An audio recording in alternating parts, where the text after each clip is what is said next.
Hey, how's it going, everyone? Welcome to Shifting Lanes. My name is Hanson. Thanks for tuning into the video. And for this one, I'm sitting in the 2021 Lexus IS350 F Sport.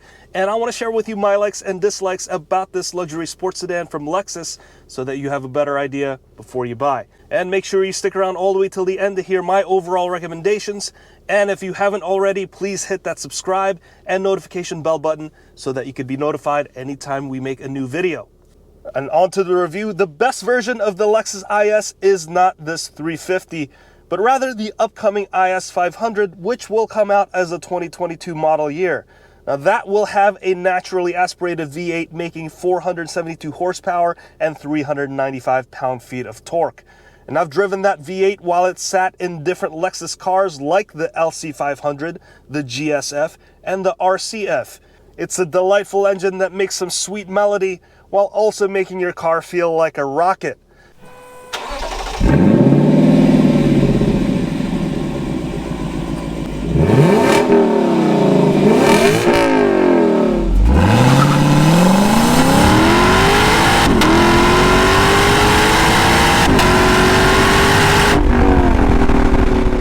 It's monstrous power when compared to this naturally aspirated V6 in this 350 F Sport. But what you get in this car is all the important visual and handling upgrades that should make this about as much fun to drive as the IS500.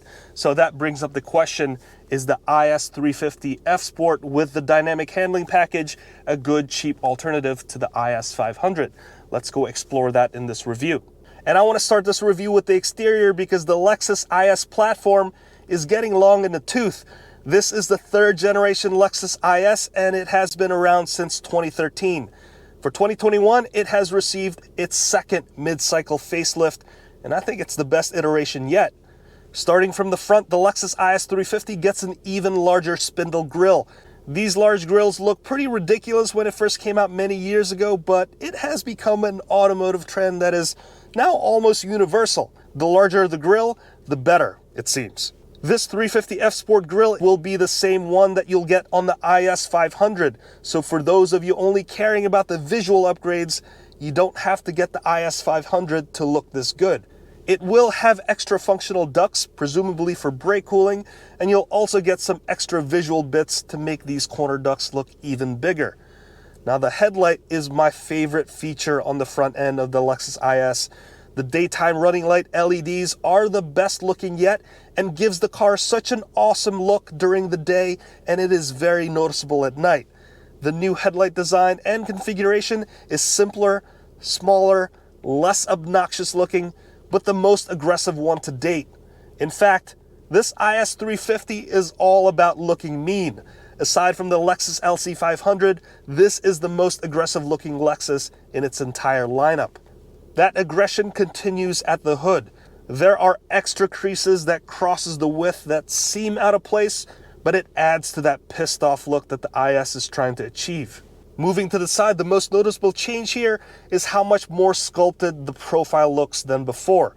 The third generation Lexus IS already looks very sculpted around the side, but that seems to be amped up even more here with the indentations and protrusions on the rocker panels.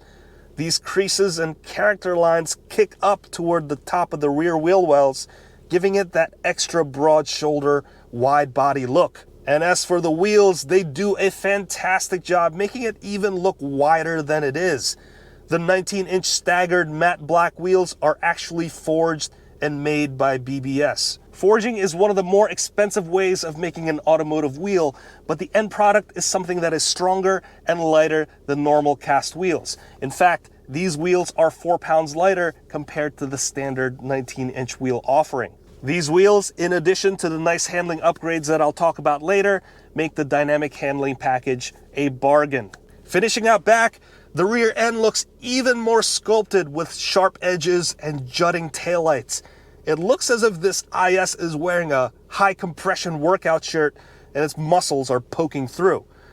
The new taillights look just as impressive and aggressive as the headlights, and I'm really liking the single connected taillight design, and I think it's pretty distinctive. What's unique to the IS350 F Sport, and you'll find this in the upcoming IS500 as well, is the carbon fiber deck lid spoiler. This is a fine piece of carbon fiber. There aren't a lot of it in this car, and with this iridium paint, it really makes it pop. And moving inside, what really makes it pop in here is this red interior. And that's the mark of an obnoxious sports sedan, is the obnoxious interior. I really like this circuit red New Lux faux leather interior, and I've been in a bunch of Lexus cars with the New Lux and the real leather interiors, and I'll tell you right now that I really can't tell the difference between the two. They all feel pretty great. And just like the outside, the center console and the dash received a nice facelift too. And some of it's for the better, some of it's for the worse. And I think this refresh is driven by the new infotainment screen change, which is now, thankfully, a touchscreen. The screen used to be something that was more integrated into the dash. It was more inset compared to this version, which now looks like a tablet on a stand. This screen is the larger 10.3 unit, whereas if you don't get the Mark Levinson stereo upgrade, you'll find an 8-inch version. Whichever one you get, the screen is now closer to you so you can interact with it. I'm 5'8" and seated comfortably, and I find that the far edges of the screen can be a little bit out of reach. That's okay though, because there's this touchpad which you can use located down here, which is also uncomfortable. You see, the previous Lexus IS had no touchscreen, and the only way to interact with it was using this touchpad. And everything seemed to be optimized for touchpad use. In fact, in the earlier versions of the Lexus IS, this touchpad was located up here where the drive mode dial is. So for the driver, the touchpad was located in a much more natural place. Now that you can use the touchscreen, the touchpad, which almost everyone, including myself, hated, has been moved back to a more inconvenient location. Totally not a big deal, but Lexus failed to properly upgrade the user experience to reflect this change. For example, there are specific menu items and shortcut locations that could only be accessed via the set of buttons above the touchpad. So if you want to access the main menu, there's nothing on the screen that will get you there. You have to press this button over here. Or if you want to get to the radio controls, you'd have to use these buttons over here. Bottom line is that this transition to a touchscreen is a bit of a mess, and it's not isolated to the Lexus IS. The new IS500 also has this new touchscreen system, and I was running into the same issues. And if you want to see that review, please click the link up here. As for interior quality and craftsmanship, materials are pretty fantastic. The switchgear feel pretty high quality, just like the rest of the Lexus lineup. And I also love this digital instrument cluster. It has that sliding center display, which is unlike anything else available.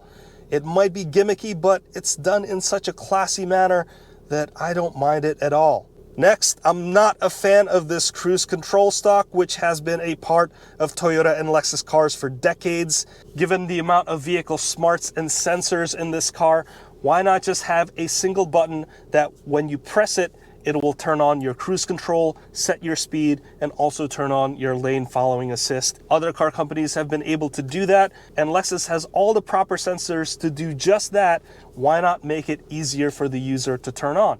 As for the rest of the interior, the back seat is a bit smaller than the competition, and the trunk space isn't all that great either. This is a compact luxury sports sedan, so that kind of comes with the territory.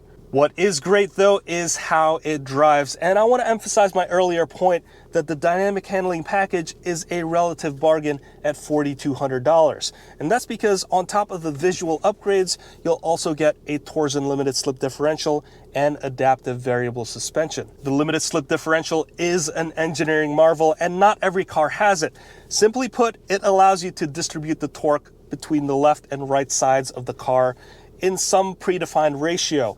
So basically, you can make turns a lot more quickly because you have more traction compared to cars with just an open differential. The adaptive variable suspension is also pretty fantastic. Lexus is known for their plush and comfortable ride, the opposite of what a sports sedan aims to do. With the variable suspension, you can basically tweak the damping rates so that you can get that comfortable ride when you want it, and you can stiffen it up when you need it. Overall, combine the mechanical hardware, variable suspension, responsive steering, stiffer chassis thanks to the upgrades underneath the skin, and also fatter tires from the staggered setup. The IS350 feels like a proper sports sedan, and it truly deserves that F Sport badge because, let's be honest, Lexus have shamelessly put that badge on other things that don't deserve it. It would have been very nice for this car to have much more power, and that explains why the IS500 is going to be available. V8 power would make this nice driving experience take a couple of steps up to a delightful one. That V8 is very good and it's very fun to drive. This V6 is no slouch, but the competition have much quicker turbo 4s and in some cases twin turbo V6s that will leave this thing in the dust. So in conclusion, do I recommend the IS350, and is this a good cheap alternative to the IS500? If you're looking for a sports sedan with great looks and great ride and handling, not to mention great safety technology, the IS350 F Sport with the dynamic handling package is a great choice. If you don't care about the V8 power of the IS500, then go get the IS350 with the dynamic handling package, because this handles really nicely and is going to look just as good. This is basically like an 80% solution to the IS500. So yes, this is a good cheap alternative to the IS500. If you love that V8 sound and love the idea of being able to easily roast tires, then this IS350 is no substitute. I've driven that V8 in a bunch of the Lexus cars, and it is truly a visceral experience, and it just makes driving so much more fun because the sound, the power, it's exhilarating. Well, there you have it. That's my review of the 2021 Lexus IS350 F Sport. I want to thank you so much for watching all the way till the end. And if you've learned something, please hit that like button. And if you haven't already, please hit that subscribe and notification bell button so that you can be notified anytime we make a new video. I'll wrap it up right there. My name is Hanson. This has been the 2021 Lexus IS350 F Sport with the dynamic handling package, and I'll see you next time.